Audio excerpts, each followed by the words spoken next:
also have Congress's Pawan Khera now, who's hitting out at the Prime Minister, and he says he's asking whether the Prime Minister can even sack Shambit Patra for the kind of comments he made. And he goes on to say that if Shambit was in the Congress, he would have been sacked by the party. निकालिए, हिम्मत दिखाइए और भक्तों की जो आस्था है उस पे उसका सम्मान करते हुए संबित पात्रा को आप पार्टी से बाहर निकालिए और नरेंद्र मोदी जी को खुद को इस पूरी दुनिया में भगवान जगन्नाथ के जितने भी भक्त हैं, करोड़ों करोड़ों भक्त हैं, अमेरिका में भी हैं, कनाडा में भी हैं, ऑस्ट्रेलिया, सब जगह है। मैं जहां जाता हूं वहां जय जगन्नाथ की बात सुनता हूं। उन सबसे प्रधानमंत्री नरेंद्र मोदी को आज 24 घंटे में माफी मांग लेनी चाहिए।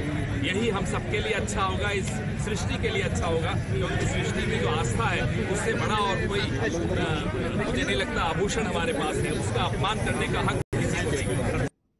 So Pawan Khera there saying that this hurts the sentiments of millions of devotees. Pragya is also joining us live right now in this edition of the news. Pragya, but the point is that the Congress is also not speaking the real truth. They forget the fact that when you had an A. Raja, when you had Udayanidhi Stalin and multiple other netas from the Congress or the entire INDA alliance that said multiple things about Devi, Devtas, about the Hindu faith, the Hindu dharma, the Congress said absolutely nothing.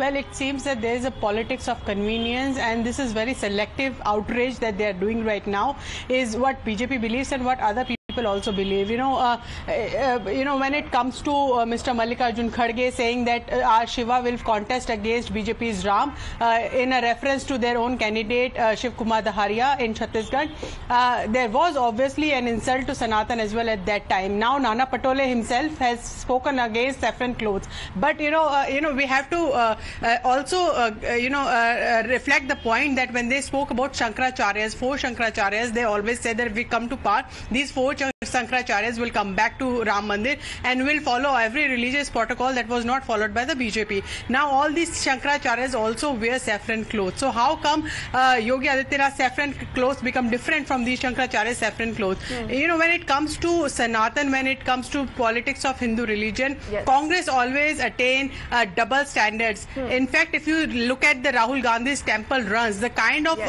puja archana that he did, there was half-hearted attempt in following the protocol in that puja archana that was highlighted by BJP as well. I'm interrupting you here only for word of time, but voters are smart, and I think both the parties will have to explain their stance on different issues.